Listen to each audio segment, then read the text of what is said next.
Hai, selamat datang di Vanya Stories.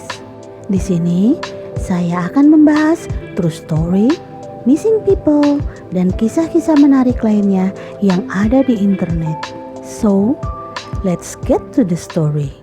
Emani Gabriel Moss lahir pada tanggal 23 April 2003 dari ayahnya Eman Moss dan ibunya. Tak lama setelah kelahiran Emani, ibunya yang kecanduan obat-obatan menyerahkan hak asuhnya pada ayah Emani. Eman mendapat hak asuh tunggal atas dirinya. Eman didakwa dan dihukum karena kekejaman dalam rumah tangga tingkat 2 pada tahun 2004 setelah memukuli ibu kandung Emani di depan Emani. Eman membesarkan Emani dan sering membawanya ke Freedom Christian Church. Di sanalah dia bertemu dengan Tiffany, seorang guru prasekolah. Eman dan Tiffany menikah pada Juli 2009 dan memiliki 2 anak, seorang putra dan seorang putri. Meskipun tidak ada catatan yang menunjukkan bahwa Tiffany melecehkan anak kandungnya, tetapi dia melakukan pelecehan terhadap Emani. Pelecehan meningkat pada Maret 2010 setelah pemukulan terhadap Emani, menyebabkan Tiffany kehilangan pekerjaannya. Emani yang saat itu baru berusia 6 tahun memberitahu seorang perawat sekolah bahwa dia takut pulang dengan nilai raport yang buruk karena dia khawatir orang tuanya akan menyakitinya. Dia juga memberitahu perawat bahwa ibu tirinya memukulinya dengan batang tirai. Perawat kemudian menemukan beberapa koreng, memar, dan bekas luka di lengan, punggung, dada, kaki, dan bahu Emani. Emani kemudian dibawa ke kantor polisi. Tiffany ditangkap dan dituduh melakukan kekejaman terhadap anak tingkat pertama. Tiffany mengaku memukul Emani 3 kali karena Emani tidak mengerjakan pekerjaan rumahnya. Tiffany mengaku bersalah dan dijatuhi hukuman 5 tahun percobaan sebagai bagian dari Georgia's First Offender Program. Kesepakatan pembelaan ditandatangani oleh Georgia's Division of Family and Children's Services (GDFCS) menolak kasus terhadap Tiffany dan Eman setelah mereka menyelesaikan kelas parenting. Setelah pemukulan pada Maret 2010, Emani dibawa keluar dari rumah ayah dan ibu tirinya dan ditempatkan bersama neneknya, Robin. Emani tinggal bersamanya selama sekitar 6 bulan. Selama waktu itu, kinerja sekolah Emani meningkat. Eman berjuang untuk hak asuh Emani. Pada musim gugur 2010, GDFCS mengembalikannya kepadanya. Robin berjuang untuk mempertahankan hak asuh cucunya. Meskipun Robin curiga bahwa Emani dianiaya, dia tidak dapat membujuk pihak berwenang untuk memberikan hak asuh padanya. Karena Tiffany mengaku bersalah memukuli Emani, dia tidak lagi diizinkan mengajar prasekolah. Ini membuatnya membenci Emani. Tiffany menyalahkannya atas kehilangan pekerjaan. Tiffany terus melecehkan Emani selama beberapa tahun berikutnya. Pada Juli 2012, Emani 2 kali mencoba kabur dari rumah. Dalam satu kasus, Emani pergi ke petugas apartemen dan memberitahu mereka bahwa dia ingin melarikan diri karena Tiffany telah mengikatnya dengan ikat pinggang dan menempatkannya di pancuran air dingin. Polisi menanggapi, tetapi Tiffany mengatakan bahwa Emani berbohong karena tidak ada cukup bukti untuk menuntut siapapun. Emani dikembalikan ke Eman dan Tiffany. Dalam insiden Juli 2012 lainnya, Emani melarikan diri dan ditemukan tidur di semak-semak kompleks apartemen terdekat oleh seorang petugas polisi. Emani memberitahu petugas itu bahwa dia telah melarikan diri karena ibu tirinya jahat padanya. Petugas tersebut melaporkan kejadian tersebut ke GDFCS dan mengajukan dakwaan pelarian dan pelanggaran jam malam terhadap Emani untuk memastikan bahwa dia akan menemui hakim pengadilan remaja. Dari tahun 2011 hingga musim panas 2013, keluarga Moss berpindah-pindah, terkadang tinggal bersama keluarga.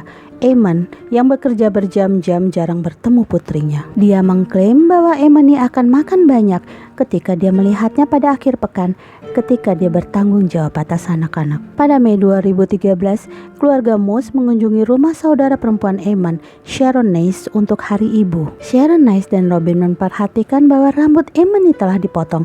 Ketika Robin mengonfrontasi Tiffany tentang hal itu, Tiffany berkata, "Jika kamu bertingkah jelek, kamu harus terlihat jelek." Sharon Nice juga memperhatikan bahwa Emani bertindak dengan cara yang lebih pemalu. Setelah tahun ajaran 2012-2013 berakhir, Eman dan Tiffany mengumumkan bahwa mereka akan menarik Emani dari sekolah umum dan sekolah rumahnya. Sharon Nice keberatan dengan gagasan tersebut dan menelpon GDFCS meminta mereka untuk campur tangan, tetapi mereka menolak. Pada 6 Agustus 2013, GDFCS menerima tip anonim bahwa Emani telah diabaikan oleh ayah dan ibu tirinya dan tampak kurus. Menurut gugatan terhadap GDFCS yang diajukan oleh Robin, GDFCS tidak melakukan kunjungan pulang ke rumah dan tidak melakukan tindak lanjut karena mereka tidak memiliki alamat keluarga Mouse. Hari Ibu 2013 adalah kali terakhir anggota keluarga Emily selain ayah, ibu tiri, dan saudara kandungnya melihat Emily hidup-hidup. Pada akhir musim panas 2013, Eamon, Tiffany, anak-anak mereka pindah ke sebuah apartemen di Lawrenceville, Georgia. Selama waktu ini, Eamon melakukan 2 pekerjaan, membuatnya absen dari kehidupan Emily. Dia berangkat untuk pekerjaan pertamanya di pagi hari, pulang sebentar di sore hari, dan kemudian pergi untuk pekerjaan keduanya sekitar pukul 18 sebelum akhirnya kembali sekitar pukul 22.30 atau 23. Saat Eamon sedang bekerja, Tiffany merawat anak-anak. Tiffany mulai membuat Emily kelaparan. Selama ini, Emily dikurung di kamar tidurnya. Tetangga hanya melihat anak kandung Tiffany dan tidak tahu bahwa mereka memiliki kakak perempuan. Emily akhirnya menjadi terlalu lemah untuk bergerak dan tidak dapat beranjak dari tempat tidurnya, bahkan untuk buang air kecil atau besar. Tiffany tidak memberi makan Emily. Dia hanya merawat dan memberi makan kedua anak kandungnya. Pada beberapa kesempatan, dia mengirim foto makanan yang telah dia siapkan untuk anak-anaknya kepada Eamon. Pada kesempatan lain, Tiffany meminta suaminya untuk membawa pulang adonan kue agar dia bisa memanggangnya. Eamon harus mencium bau kue yang sedang dipanggang saat dia berbaring di kamarnya karena kelaparan sampai mati. Menurut Dr. Stephen Burke, pemeriksa medis yang bersaksi di pengadilan, proses mati kelaparan akan sangat menyakitkan. Awalnya, Emily akan mengalami rasa lapar. Dia kemudian akan menjadi lelah. Dia akan terus kehilangan energi dan berat badan sampai dia akhirnya meninggal. Pada sore hari tanggal 24 Oktober, Emily menderita apa yang diyakini Eamon sebagai kejang. Eamon mengklaim ketika dia pulang, Tiffany memberitahu dia ada yang tidak beres dengan Emily. Eamon kemudian pergi ke kamar mandi, di mana dia menemukan putrinya di bak mandi bergetar. Emily tidak responsif dan matanya berputar-putar. Eamon memindahkan Emily ke tempat tidurnya selama beberapa hari berikutnya. Eamon mengunjunginya selama ini dan mencoba memberinya makan, tetapi tidak berhasil. Emily akhirnya meninggal pada 28 Oktober 2013. Pada saat Emily meninggal, dia mengalami kekurangan berat badan. Emily tinggal kulit dan tulang. Dia memiliki berat 32 pound. Berat rata-rata anak berusia 3 tahun. Selain itu, organnya ditemukan pada otopsi berukuran sangat kecil. Pada 28 Oktober, Tiffany menelpon Eamon di tempat kerja untuk memberitahunya bahwa Eamon telah meninggal. Tetapi ketika Eamon pulang dari kerja, keluarganya tampak normal dengan anak-anak bermain dan Tiffany menonton TV. Eamon menemukan putrinya terbaring di atas selimut di lantai kamar tidurnya. Eamon berkata pada istrinya bahwa mereka harus memanggil polisi. Tetapi Tiffany bersikeras bahwa mereka tidak bisa karena dia akan kehilangan anak-anaknya. Tiffany memberitahu Eamon bahwa mereka perlu menyembunyikan tubuh Emily. Eamon membungkus tubuh Emily dengan selimut dan memindahkannya ke ruang komputer. Selama beberapa hari, pasangan itu menyimpan tubuh Emily di apartemen mereka dan hidup mereka sebagian besar kembali normal. Eamon mengklaim bahwa dia pergi bekerja dan menghabiskan waktu di rumah dengan mayat Emily. Pasangan itu setuju untuk menutupi kematian Emily. Sehari setelah kematian Emily, Eamon pergi ke Anna's Linens membeli spray dan baju tidur baru karena yang digunakan Emily ditutupi dengan kotoran dan air seninya. Eamon menyarankan untuk mengubur Emily dan melaporkannya sebagai orang hilang. Eamon pergi ke Home Depot membeli tempat sampah galvanis, kantong sampah, arang, dan cairan korek api. Pada hari Halloween, Tiffany dan Eamon memutuskan untuk memasukkan tubuh Emily ke tempat sampah dan membakarnya. Ketika mereka mencoba menempatkannya ke tempat sampah, mereka menemukan bahwa Emily sudah kaku dengan rigor mortis. Mereka menggunakan lakban untuk mengompres tubuhnya. Eamon menutupinya dengan selimut. Mereka kemudian memasukkan tubuh Emily ke dalam kantong sampah. Pada dini hari tanggal 1 November, pasangan Mouse meletakkan tempat sampah berisi tubuh Emily di belakang mobil mereka dan membawa anak-anak mereka mencari tempat untuk membakarnya. Mereka menemukan lokasi terpencil untuk melakukan pembakaran dan mengeluarkan tong sampah dari kendaraan. Mereka menambahkan berikat arang ke bagian bawah kaleng, menyiram tubuh Emily dengan cairan korek api dan membakarnya. Saat pasangan itu menyaksikan menyaksikan tubuh terbakar, mereka menemukan bahwa tubuh itu tidak akan terbakar menjadi abu. Setelah sekitar 5 menit, mereka memadamkan api dan membawa tong sampah dan tubuh Emily kembali ke apartemen. Sehari setelah mencoba membakar tubuh Emily, Eman pergi bekerja dengan tubuh Emily yang masih berada di belakang mobilnya. Dia mengaku pada seorang teman tentang kejahatan itu. Temannya mendesaknya untuk memanggil polisi. Eman memikirkannya dan setelah pulang dari pekerjaan keduanya, dia memutuskan untuk menghubungi polisi. Jam 4 pagi dia menelpon mengatakan bahwa Eman bunuh diri. Eman memberitahu Tiffany tentang panggilannya ke polisi. Setelah mengetahui bahwa polisi telah dipanggil, Eman meletakkan tempat sampah bersama sisa-sisa Eman di area berumput di apartemen dan melarikan diri dengan keluarganya. Setibanya di apartemen, polisi diberitahu oleh Eman bahwa Eman telah meminum beberapa bahan kimia dan meninggal. Dia mengaku telah panik dan memasukkan jasadnya ke tempat sampah di luar apartemen dan mencoba mengkremasinya. Polisi menemukan mayat tersebut dan tidak mempercayai cerita Eman. Dengan cepat mengidentifikasi dia dan istrinya sebagai tersangka, Eman segera ditangkap. Tiffany menurunkan anak-anaknya di rumah ibunya dan akhirnya menyerahkan diri. Eman akhirnya mengaku berusaha menutupi pembunuhan Eman dengan melaporkannya sebagai orang hilang dan mencoba membakar tubuhnya. Pada tahun 2015, dia mengaku bersalah atas kejahatan pembunuhan dan menyembunyikan kematian. Dia dijatuhi hukuman penjara seumur hidup tanpa kemungkinan pembebasan bersyarat. Sebagai gantinya, dia setuju untuk bersaksi melawan Tiffany yang menolak kesepakatan pembelaan yang akan memungkinkannya untuk dijatuhi hukuman penjara seumur hidup. Eman saat ini ditahan di Smith State Prison di Glenfield, Georgia. Kasus melawan Tiffany dibawa ke pengadilan. Sidang Tiffany dimulai pada 15 April 2019 yang dipimpin oleh Hakim George Hutchinson.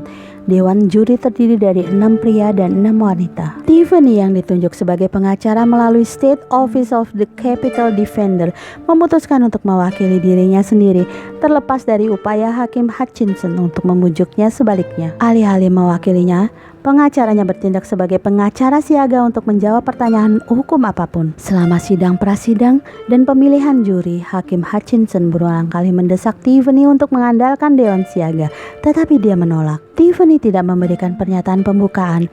Dia juga tidak memeriksa silang saksi manapun atau memberikan argumen penutup. Jaksa wilayah Danny Porter dan asisten jaksa wilayah Lisa Jones memanggil 18 saksi, termasuk baby, nenek, dan guru kelas 4 Eman. Mereka juga menelpon Eman dan Dr. Stephen Burke, pemeriksa medis yang melakukan otopsi pada tubuh Eman. Pada 29 April, Tiffany dihukum atas 6 dakwaan termasuk 1 dakwaan pembunuhan keji, 2 dakwaan pembunuhan kriminal, 2 dakwaan kekejaman terhadap anak-anak, dan 1 dakwaan menyembunyikan kematian. Juri berunding kurang dari 3 jam selama fase hukuman. Tiffany menolak untuk berbicara kepada juri, memberikan bukti yang meringankan, atau meminta kerabatnya yang menghadiri persidangan bersaksi atas namanya. Tiffany juga menolak untuk membuat pernyataan penutup. Dalam argumen penutup negara, Porter berpendapat bahwa Tiffany tidak pantas mendapatkan hukuman seumur hidup, baik itu hukuman seumur hidup dengan pembebasan bersyarat atau seumur hidup tanpa pembebasan bersyarat. Tiffany tidak boleh diberi kesempatan untuk dibebaskan, katanya, karena dia tidak akan pernah berubah. Dia terlalu banyak menunjukkan kemampuannya untuk melakukan kekejaman. Akan selalu ada sisi gelap yang menunggu untuk keluar. Dia juga berpendapat bahwa hidup Tiffany tanpa pembebasan bersyarat tidak akan menjadi hukuman yang lebih buruk daripada kematian, karena dia tidak menyesali kejahatannya dan tidak akan pernah diganggu oleh mereka. Setelah menutup argumen, juri mulai berunding. Setelah hari pertama, mereka tanpa berkonflik dan diberitahu oleh Hakim Hutchinson untuk pulang. Mereka melanjutkan musyawarah keesokan harinya dan akhirnya menyetujui hukuman untuk Tiffany, kematian. Hukuman terjadi pada 1 Mei. Hakim Hutchinson setuju dengan rekomendasi juri dan menghukum Tiffany yang saat itu berusia 36 tahun mati dengan suntikan mematikan. Tiffany adalah orang pertama yang dijatuhi hukuman mati di Georgia dalam lebih dari 5 tahun. Hakim Hutchinson menjadwalkan eksekusinya antara 7 Juni dan 14 Juni 2019. Eksekusi tidak terjadi selama jangka waktu 7 Juni sampai 14 Juni karena proses banding. Jika itu terjadi, Tiffany akan menjadi wanita ketiga di Georgia yang akan dieksekusi. Dia saat ini ditahan di Arendelle State Prison dan satu-satunya terpidana mati perempuan di Georgia. Meskipun mewakili dirinya sendiri di persidangan, Tiffany menerima perwakilan hukum dalam bandingnya.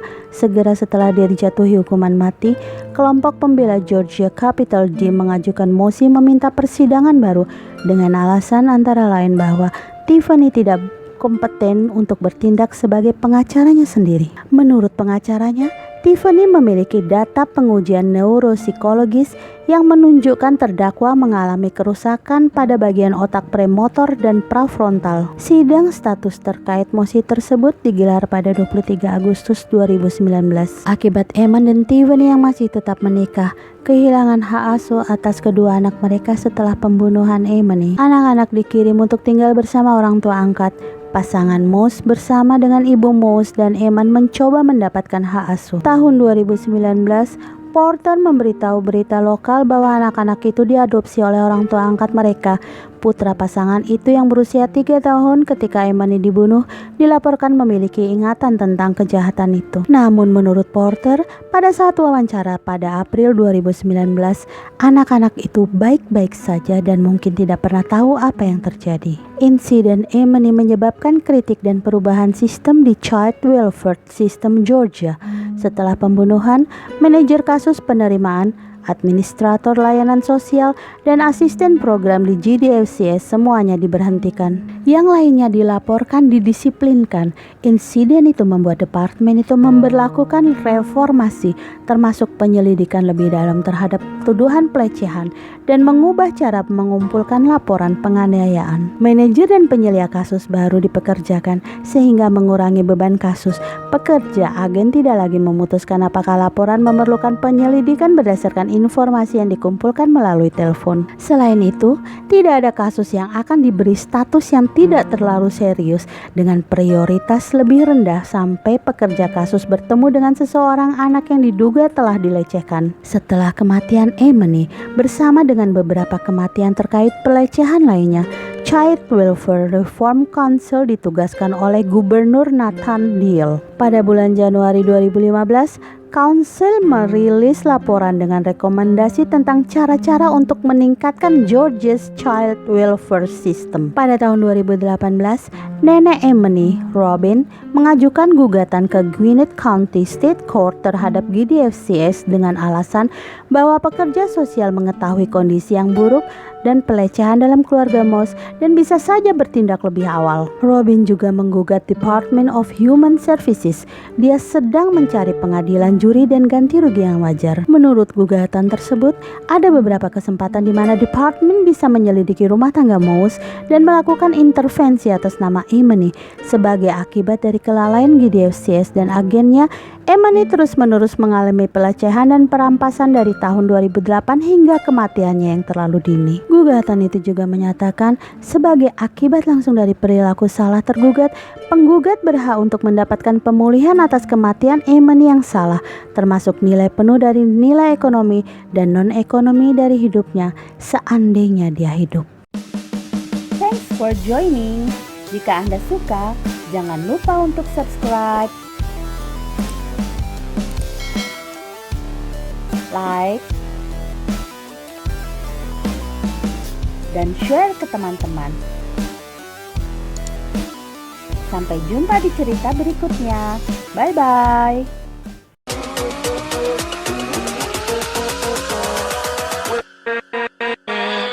With